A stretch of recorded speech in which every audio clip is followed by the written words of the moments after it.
John, buntis ako. Ha? Huwag ka mag-alala. Pananagutan mo yan. Ayan ka na naman eh. Hilig-hilig mo talagang mang-angkin ng hindi sa'yo. Kilala sa pagpapatawa. Sinong mag-aakala na ang dating starstruck Avenger na si John Manuel o John Healy Manuel sa totoong buhay ay may mas seryoso at makulay na buhay. Lumaki talaga ako sa isang Kristiyanong pamilya. Pero habang lumalaki ako, hindi ko talaga alam yung totoong ibig sabihin ng Kristyanismo sa buhay ko. Kasi alam ko lang, parang Christian ka. Okay, title yun na yun eh. Pag kunwari, after magsimba, kakain, lalabas ako, ninigarilyo ako, babalik ako ng church. Tapos yung mga ibang kasama ko sa church din, before, ganun, may mga iba, nakita mo, ay, church to pero yosi. So, may inom din. So, parang okay lang. So, tingin ko, okay lang siya na gawin. Kasi nga yung tatay ko, lagi nasa barko seaman Yung nga nagganap ako ng father figure sa ibang tao, lalo sa mga mas nakakatanda sa akin, lalo na sa fraternity na pinasukan ko. So, nakita ko sa kanila na, ay, okay to, mapoprotektahan ako ng mga to. Kung may kaaway ako, may rest back na sa akin. Hanggang yung napamahal ako sa kanila, durog na durog buhay ko, inom, sigarilyo, hanggang nag-drugs pa ako. Lagi ako nasasangkot sa rumble dito. Lagi kasi pag may mga dayo, mga ibang taong mga kabataan din, alam namin na bago mo ka, upakan namin yan. Yung pinakagrabe na nangyari sa akin noong panahon na yun, yung na-overdose ako sa illegal drugs. Siguro 1 week ako sa ospital. Tapos naalala ko nun, sabi nga ng doktor na dilated na daw yung pupil ko. Kasi taas naman nung ginamit namin nun Bata pa ako nun. So, for 2-3 days, hirap ako huminga. Naghahabol ako ng hinanga nun. Tapos, pray na lang din ako. Sabi ko, God, save mo lang ako. Save mo ako dito. Magsiserve ako sa'yo. By God's grace, nakalabas ako ng ospital. Okay na. Akala ng parents ko magiging okay na, pero hindi pa rin. Siyempre, napabarkada ka ulit. Nagsigarilyo ulit ako. Inom na naman. So, dinala ako sa Iloilo. Pagdating sa Iloilo, siyempre yung mga naging kaibigan ko ulit doon, same pa rin. Second ko doon na dali ulit ako.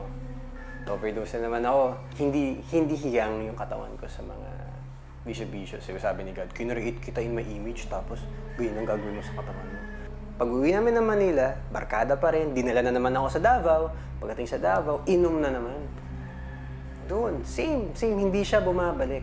Hindi siya nawawala. Paulit-ulit siya. Nang time na yon, okay lang. Parang sa akin okay lang siya. Sabi ko, God, gracious ka naman. Papatawag mo naman ako. So yung time na yun, ganun yung isip ko. Pagbalik namin ng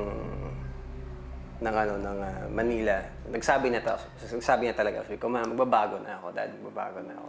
Sabi ko, ayoko na ng ganitong life. Kasi gano'n naman ako dati, every time nagkakasala ako, lapit ako kay God, pipray ako. Umiyak ako sa prayer ko. Pero nakakalungkot doon, after ilang months, babalik na naman ako. Pero sabi ko nga, this time, God, sana dire-diretso na itong pag-obey ko sa'yo. Nagdesisyong magtungo ang pamilya ni John sa Amerika upang muling mag-umpisa ng buhay.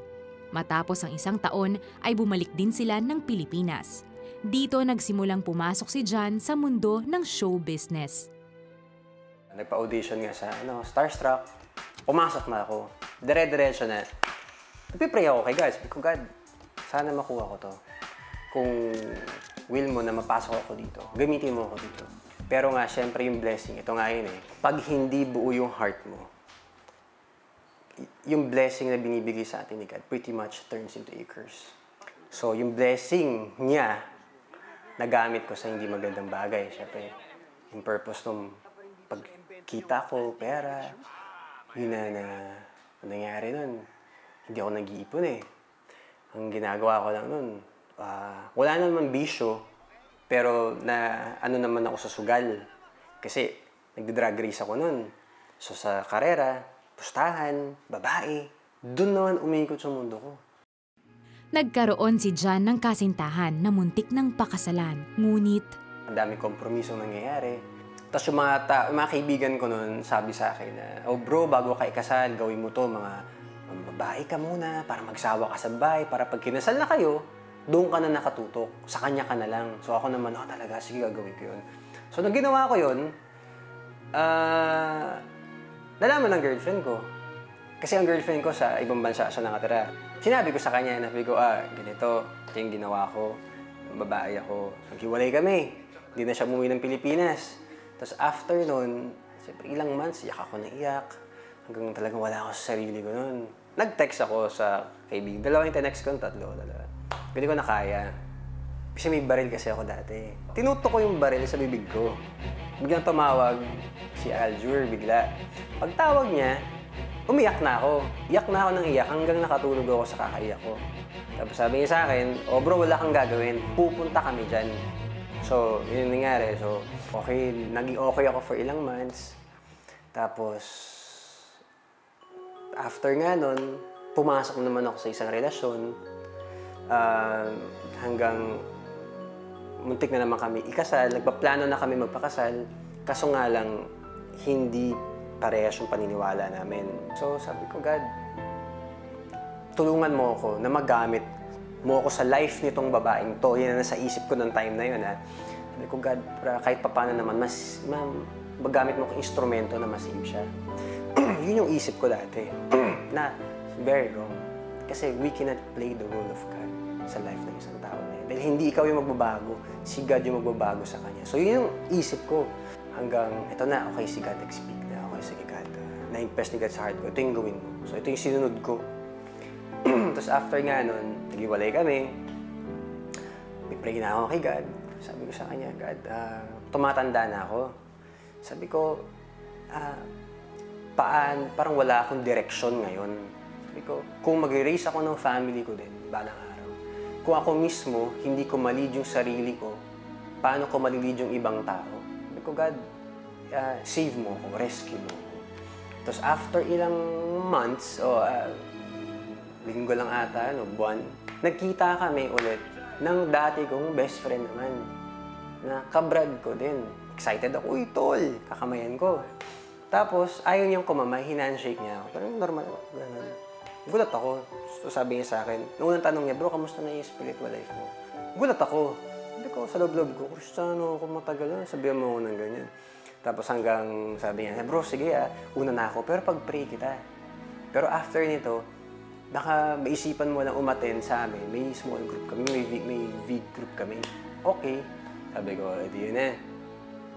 Pero after nun, nakagawa pa ako ng isang kasalanan. Tapos, tawag na ako sa kanya. Sabi ko, bro, atin na ako sa inyo. Sabi ko, God, save mo na ako.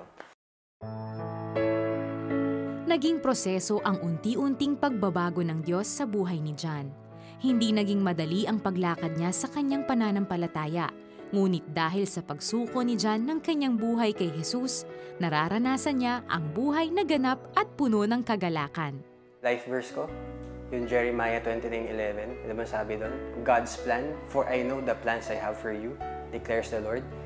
Diba? Maganda yung plano, good plan. Plans to prosper you, not to harm you. Siyempre, isipin natin, maganda nga yung plano ni God. Pero ang tanong, garantisado ba ito? Yes, garantisado to because ano sabi sa word? Plans to give you hope in the future. Yun na-impress ni God dito sa heart ko. John, na-try mo na yung plano mo for ilang years. Ikaw yung naging Lord sa life mo. This time naman, try mo naman yung plano ko. Ikumpara mo yung plano mo sa plano ko. Tingnan natin yung pagkakaiba. Nagpapasalamat din ako kay God na si God unmoving. So, ang ginawa ni God, inalign ni God yung heart ko sa Kanya. So, ngayon, titingin ako sa life ko and kukumpara ko yung buhay ko before. Sabi ko, God, thank you. Buti na lang. Thank you, God. Nag-obey ako sa'yo. Binigay mo to sa akin, God.